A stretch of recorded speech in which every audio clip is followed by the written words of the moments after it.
ইবনে ওমর থেকে বর্ণিত, জায়েদ ইবনে আমর ইবনে নুফাইল সত্য দিন সম্পর্কে জানা ও তার অনুসরণের জন্য শাম অর্থাৎ সিরিয়া দেশে গিয়ে এক ইহুদি আলেমের সাথে সাক্ষাৎ করেন এবং তাকে তাদের দিন সম্পর্কে জিজ্ঞাসা করে বলেন, আমি হয়তোবা আপনার দিন গ্রহণ করতে পারি,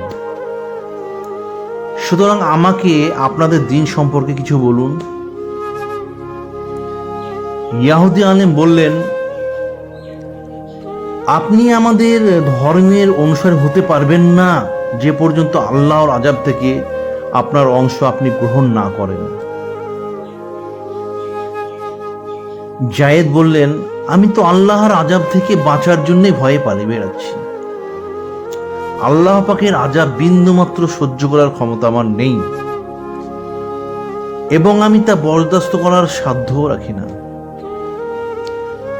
তাহলে অন্য কোনো ধর্ম সম্পর্কে মেহেরবানি করে আমাকে পথ দেখাতে পারবেন কি আপনি? ইহুদি আলেম তার উত্তরে বললেন, দিনে হানিফ ছাড়া অন্য কোনো সত্য দিন সম্পর্কে আমার জানা নেই। জায়েদ বললেন, দিনে হানিফ কি? তিনি বললেন, তা হলো ইব্রাহিম আলাইহিস সালামের আনিত দিন। তিনি ইহুদি কিংবা খ্রিস্টান কোনো দলেরই ছিলেন না। তিনি একমাত্র আল্লাহ ব্যতীত অন্য কিছুর ইবাদত করতেন না। অতঃপর জায়েদ সেখান থেকে বের হয়ে এক খ্রিস্টান আলেমের সঙ্গে সাক্ষাৎ করলেন এবং তাকেও পূর্বের ন্যায় জিজ্ঞাসা করলেন যে আমি হয়তোবা আপনাদের দিন গ্রহণ করতে পারি, আমাকে সত্য দিন সম্পর্কে আপনি বলুন। উক্ত আলেম বললেন, যে পর্যন্ত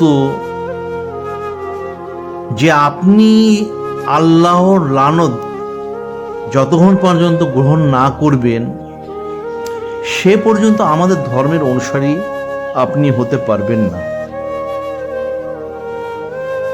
জায়েদ চুপ করে রইলেন এবং বললেন, আল্লাহর লানত থেকে মুক্তি পাওয়ার জন্য আমি পালিয়ে বেড়াচ্ছি। আল্লাহর লানত কিংবা তার গজবের বিন্দুমাত্র আমি বরদাস্ত করতে পারবো না, না আমার তা বরদাস্ত করার কোনো সাধ্য আছে।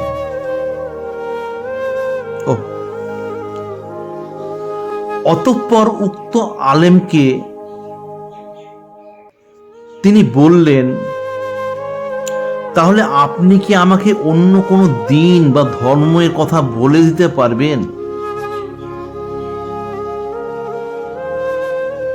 যেখানে আমি আল্লাহর লানত আল্লাহর আযাব থেকে বাঁচতে পারি? উত্তরে উক্ত আলেম বললেন,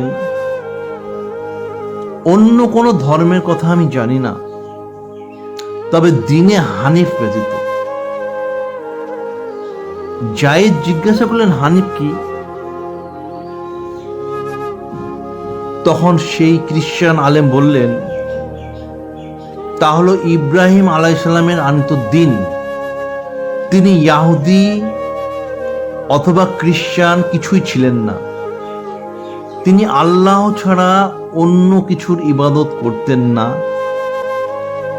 জায়েদ যখন দেখলেন যে ইব্রাহিম আলাইহিস সালামের দিনের সত্যতার ব্যাপারে তারা সকলে একমত, তাদের বক্তব্য শুনে বেরিয়ে এলেন এবং বাহিরে এসে দুহাত তুলে বললেন, হে আল্লাহ, আমি তোমাকে সাক্ষী রেখে বলছি যে নিশ্চয় আমি ইব্রাহিম আলাইহিস সালামের দিনের প্রতি রয়েছি।